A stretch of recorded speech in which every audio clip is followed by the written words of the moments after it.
Educators in Bath County are trying again to pass a property tax increase, even though voters rejected it by a nearly 3-to-1 margin in November. The school superintendent said the district needs to do a better job of explaining why more money is needed. As Dejiana Wilson reports, he tried to do that tonight at a public forum. Marvin, I'm here in Bath County, where community members gathered in the high school auditorium, many just sitting and listening, learning more about the nickel tax that failed in November's election, but could pass with a special election in January.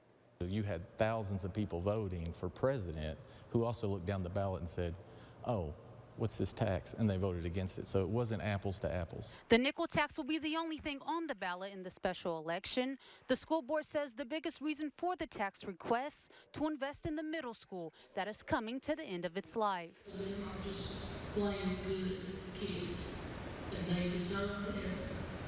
I know it makes possibly a hardship on a few people, but with what we can get. Do we keep throwing money at those windows, which we caulk them, we try to seal them, we do everything we can to make the kids as comfortable as possible. If the tax passes, homeowners will see roughly a nickel increase for every $100 of property value. So, for example, if your property is worth $100,000, you would pay about $34 more in taxes each year. But leaders say the state would chip in $660,000 annually for 20 years. That will cover the remaining costs of a new school and other projects. So they're giving us $660,000.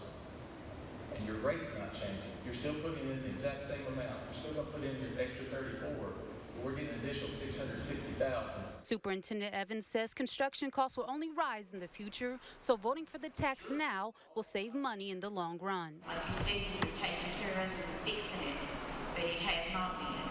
It has not been maintained. It has not been for over 10 years or longer. So neglect is not a word that I like to use on that. They're doing the best they can with the funding that they had. It's estimated it will cost about $35 million to replace the middle school, which has been around since 1939.